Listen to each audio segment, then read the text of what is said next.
Mañanas en Libertad.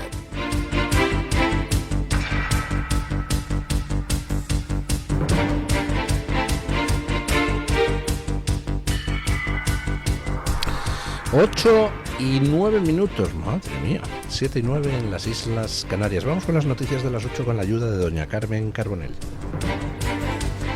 Actualizamos la información a esta hora de la mañana contándoles que Pedro Sánchez apeló a la amistad con José Luis Ábalos para imponer a Diana Morant como líder del PSOE valenciano, y así lo desvelan una serie de mensajes del 26 de enero de 2024. Según revela Voz Populi, el presidente del gobierno escribió: sabes que te quiero como un amigo, pero más allá de eso debemos estar unidos.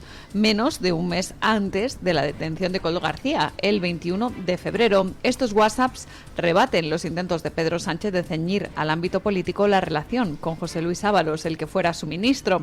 También estos mensajes revelan que Pedro Sánchez mostró su animadversión hacia quienes no consideraba leales, advirtiéndole a José Luis Ábalos sobre respaldar a Alejandro Soler. Curiosamente, José Luis Ábalos anunció el 27 de febrero de 2024 su decisión de abandonar la bancada socialista y pasarse al grupo mixto, expresando su decepción con sus correligionarios por reclamar el escaño sin estar acusado de nada. El exministro fue finalmente imputado por el Supremo el 7 de noviembre de 2024. En el caso Koldo, al apreciar inicios de delito de pertenencia a organización criminal, cohecho, tráfico de influencias y malversación. Hoy permanece en prisión provisional a la espera de juicio. Bueno, menuda exclusiva que se marca don Isaac Blasco, nuestro contertulio en Voz Populi. Resulta que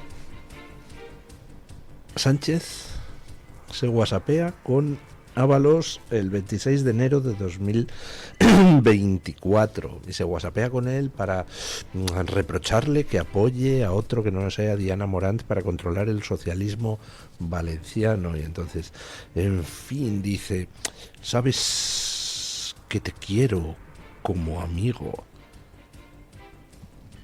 te quiero como un amigo. 26 de enero de 2024. Recordemos que Ábalos pues había sido ya destituido después de que hubieran saltado en 2021 las primeras noticias sobre sus peculiares gustos por el lujo y el despiporre. Recordemos que ya en 2023 se habían iniciado las investigaciones del caso Koldo. Todavía no había sido detenido Koldo García, pero ya estaba imputado. Y no estaba imputado Ábalos, todo el mundo lo sabía, porque como era aforado, pues hasta que no se recabaran más pruebas no se podía pedir el suplicatorio, pero todo el mundo sabía en qué estaba Ábalos, en la trama de las mascarillas. Bueno, pues con todo eso sobre la mesa, Sánchez le dice que le quiere como un amigo. ¿Estos son los WhatsApps de alguien que de repente se ve sorprendido por la corrupción de Koldo y de Ábalos? No, ¿verdad? Por supuesto que a Sánchez no le sorprendió con la corrupción de Koldo y de Ábalos. Y hay que preguntarse por qué. ¿Por qué no le sorprendió? Pues hombre, la lógica que nos dice, porque era perfectamente consciente de la corrupción, si eran los del Pelló, era su pandi, era su cuadrilla, que se dice por allí, por el norte.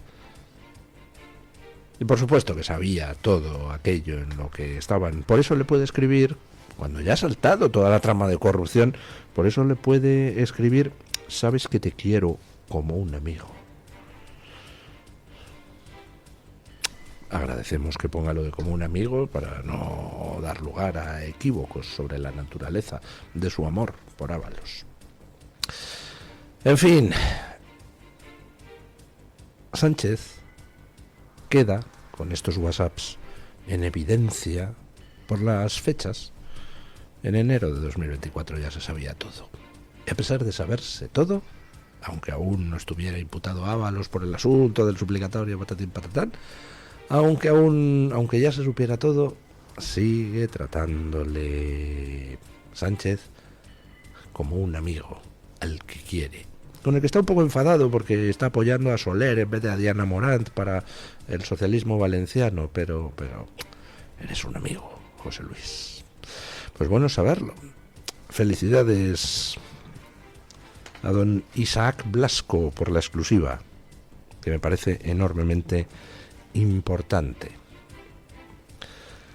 Bueno, siguen avanzando las causas de corrupción y tenemos también pues más noticias, como por ejemplo los vínculos entre Leire Díez y el caso Mercasa, de los que informa qué medio de comunicación. En este caso es El Independiente, don Luis. El Independiente. Pues les remitimos la información que trae hoy El Independiente sobre Leire Díez y el caso Mercasa, porque viendo las horas que son, me tengo que saltar alguna noticia porque no me da tiempo a comentarlas todas, porque estoy muy pesado, insisto.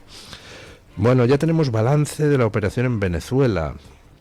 75 muertos por el lado venezolano, cubano, y 7 heridos por el lado estadounidense. Escuchen.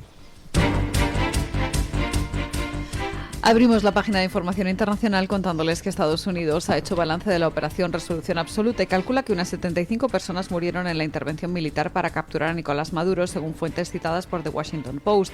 Entre las víctimas hay miembros de las fuerzas de seguridad venezolanas y cubanas, además de algunos civiles. Las cifras coinciden con las estimaciones del propio gobierno venezolano. Por parte estadounidense, tan solo se han reportado heridos, 7 en total, de los cuales 2 siguen hospitalizados y 5 ya han vuelto al servicio. El Pentágono calificó la misión de hazaña asombrosa por la baja cifra de bajas propias. El asalto fue liderado por la Delta Force, un grupo de élite especializado en este tipo de operaciones militares selectivas, junto al Regimiento número 75 de los Rangers y el Regimiento de Aviación para Operaciones Especiales. El ejército americano, pues es un ejército enormemente profesional, y algunas de sus unidades, como la Delta Force, pues son de las unidades más letales que hay en estos momentos en el mundo. En situaciones donde hay que improvisar, pues hombre, a lo mejor parte de la ventaja desaparece, pero en las situaciones donde se puede planificar en condiciones, la planificación que hacen es brutal. En este caso concreto, estuvieron ensayando durante semanas en una réplica a tamaño real del complejo en el que tenían que entrar para detener a Maduro. Construyeron una réplica y en esa réplica estuvieron semanas preparando la operación, lo que iba a hacer cada hombre, el paso que tenía que dar. Bueno, pues oiga, ejecución perfecta.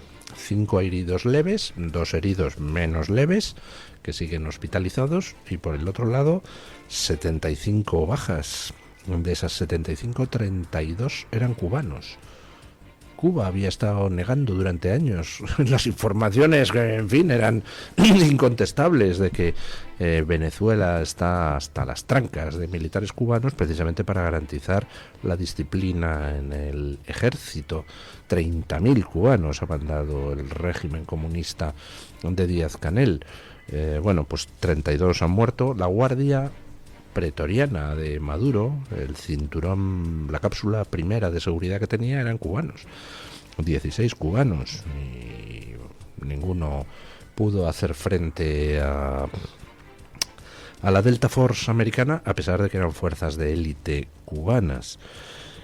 Bueno, la verdad es que es una operación que, para la relevancia que ha tenido, pues ha tenido muy poquitas bajas de un lado y de otro. Del americano, de hecho, pues ni un solo muerto. Bueno, y empiezan ya a ejecutarse las órdenes de Trump en Venezuela. Ya les hemos hablado anteriormente de cómo Delcy Rodríguez se acaba de pulir al hombre de Diosdado Cabello que controlaba la contrainteligencia militar, lo cual no augura un buen futuro a Diosdado Cabello, que posiblemente tenga que salir del país o será entregado pronto a los americanos. Por lo pronto, empieza ya a operar el acuerdo petrolífero. La administración Trump ha puesto condiciones estrictas para permitir que Venezuela aumente la extracción de petróleo, según 3 fuentes citadas por The Washington Post. El propio presidente de Estados Unidos ha anunciado que Venezuela entregará entre 30 y 50 millones de barriles de petróleo sancionado, que serán vendidos a precio de mercado bajo control estadounidense, con el objetivo declarado de destinar los ingresos a beneficiar a ambos países. Además, ordenó a su secretario de Energía ejecutar el plan de forma inmediata y trasladar el crudo a puertos de Estados Unidos. El acuerdo petrolífero entre Estados Unidos y el nuevo gobierno venezolano exige además que el país rompa lazos con China, Rusia, Irán y Cuba, expulsando su presencia económica y política. Además, Venezuela debería asociarse exclusivamente con Estados Unidos en la producción y dar prioridad a Washington en la venta de crudo pesado. Para que salga adelante este plan, la presión económica es clave. Estados Unidos calcula que Venezuela se quedará sin liquidez en semanas si no coopera, lo que refuerza su posición negociadora. De hecho, los expertos señalan que la recuperación del sector petrolero venezolano requerirá de inversiones millonarias y varios años de reformas para ponerlo al día. Bueno, de hecho ya ha salido un primer contingente de 11 petroleros, creo que de Chevron, hacia las costas venezolanas para empezar a cargar crudo.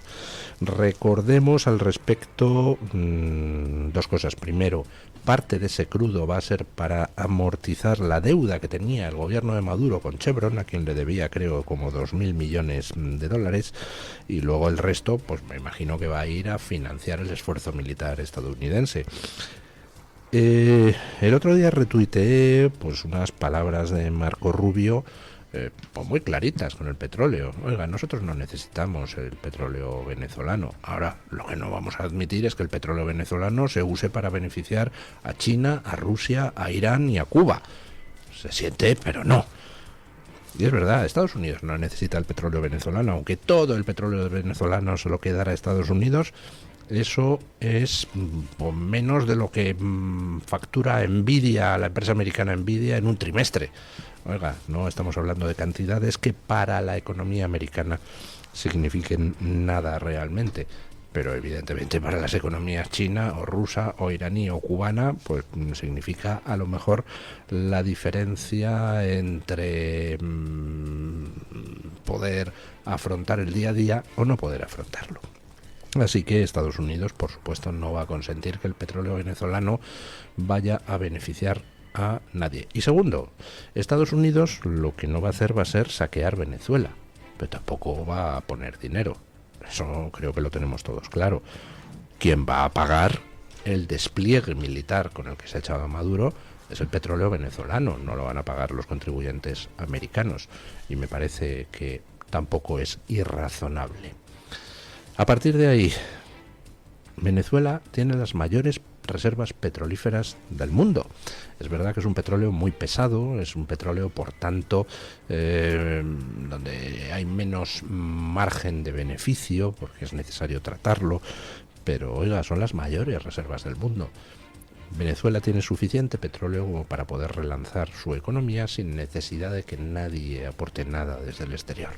Y a eso es a lo que se va a dedicar Estados Unidos. Y como ven ustedes, Trump no pierde el tiempo. Trump no coge y se está semanas y meses y ahora nombro una comisión y entonces pregunto al Parlamento Europeo y hablo con von der Leyen. A ver, Trump toma decisiones y las toma a toda velocidad. Hace 2 días que han quitado a Maduro y ya están saliendo 11 petroleros de Chevron hacia las costas venezolanas para cargar entre 30 y 50 millones de barriles de petróleo. Y Trump toma decisiones en muchos campos a la vez. Y hay uno que está suscitando una cierta polémica, que es el de Groenlandia. Ya saben ustedes que Trump está manteniendo una actitud muy agresiva con el tema groenlandés. Bueno, hay un grupo de países europeos, entre ellos España, que ha rechazado las pretensiones de Trump sobre Groenlandia, cosa que creo que a Trump le ha preocupado mucho. Escuchen. Terminamos el repaso a las noticias contándoles que un grupo de países europeos ha cerrado filas con Dinamarca y Groenlandia tras las amenazas de Donald Trump de anexionarse la isla. Alemania, Polonia, Italia, España, el Reino Unido y la propia Dinamarca han firmado una declaración a la que luego se han sumado Portugal y Países Bajos, en la que recuerdan que cualquier decisión sobre su estatus corresponde solo a Dinamarca y a Groenlandia.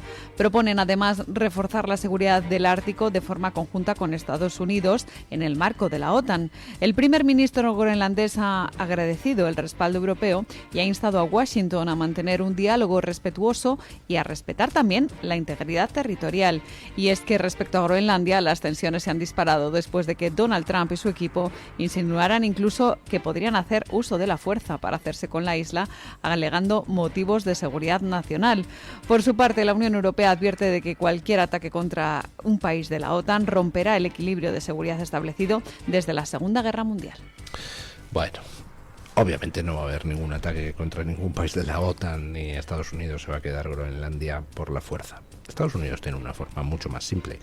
En Groenlandia viven 50.000 tíos, 50.000 tíos que viven de la beneficencia danesa, lo cual es ridículo, porque en Groenlandia nada en riquezas naturales. Groenlandia tiene depósitos de tierras raras, pero claro, aquí en Europa, pues como somos tan verdes, pues lo mismo es que no los quieren explotar, no lo sé, pero desde luego no habría ningún motivo por el cual tuviera que ser Groenlandia una carga financiera para nadie. Todo lo contrario, con lo cual Estados Unidos pues tiene las cosas mucho más fáciles, hacer una oferta y los 50.000 groenlandeses, porque así lo establece la Constitución danesa, que decidan. Pueden unirse a Estados Unidos, ser independientes y un Estado asociado, como ha ofrecido Estados Unidos. Pueden seguir con Dinamarca. Estados Unidos hace sus ofertas. Y si entran ustedes en mi timeline de Twitter, entenderán por qué. Para ver por qué es muy fácil. Basta con ver el mapa del mundo, en lugar de como lo vemos ahora, verlo desde arriba, desde el Polo Norte. Y se darán ustedes cuenta de que los misiles rusos para alcanzar Estados Unidos pasan por Groenlandia, con lo cual lo que quiere Estados Unidos es tener el control de esas rutas de misiles posibles, además del control de las tierras raras y además, por supuesto, de la capacidad de poner ellos misiles en Groenlandia, lo que les acerca a Estados Unidos, a Rusia, ojo, y también a China. Tiene todo el sentido lo que está haciendo Trump y además cuadra con su idea de este hemisferio es de Estados Unidos. Zona de influencia de Estados Unidos. Trump está siguiendo su hoja de ruta y a toda velocidad. Sabe que solo tiene 4 años y además sabe que le han intentado matar a aquellos que van a salir derrotados con esta hoja de ruta y no les va a dar tregua. Y por supuesto no va a dejar rincón de la casa sin barrer. Y al final, pues Groenlandia ha dicho que insta al gobierno americano a un diálogo sincero que respete la soberanía. Fíjense ustedes en esas palabras. Son muy importantes las palabras concretas en diplomacia internacional. Insta al gobierno americano a un diálogo sincero. ¿De qué hay que dialogar? Pues de lo único que se puede dialogar en esta situación, de si nos interesa a los groenlandeses incorporarnos a Estados Unidos o no. Podía haber dicho el de Groenlandia, de ninguna manera vamos a unirnos. No ha dicho eso. Ha dicho que insta al gobierno americano a un diálogo sincero, lo cual quiere decir que está abierto al diálogo. Y teniendo en cuenta que muy posiblemente Estados Unidos les haga una oferta económica que no van a poder rechazar, pues me da que Groenlandia va a dejar de ser una parte autónoma de Dinamarca para ser quizá un estado asociado de los Estados Unidos.